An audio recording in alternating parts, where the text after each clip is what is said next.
రాష్ట్ర వ్యాప్తంగా కూడా రాబోయే రోజుల్లో నెక్స్ట్ 1 వీక్లో ఒక యాప్ కూడా తయారు చేస్తాను. దాంట్లో కూడా మీ సీనియర్ లాయర్లు అందరూ కూడా దాంట్లో యాప్లో కూడా ఇన్వాల్వ్ అవుతున్నారు.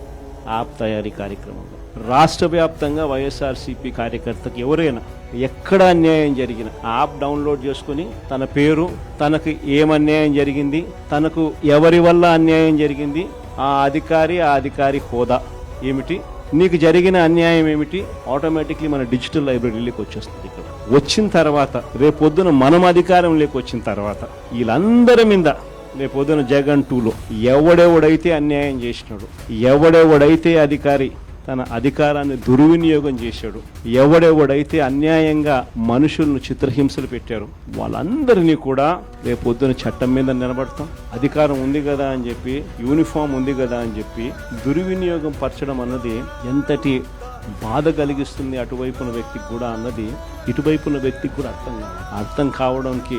అందుకనే లాయర్లు చేయించిన యాప్ని మనందరి సమక్షంలోనే నెక్స్ట్ వీక్ అది కూడా లాంచ్ చేసే కార్యక్రమం కూడా చేస్తాం.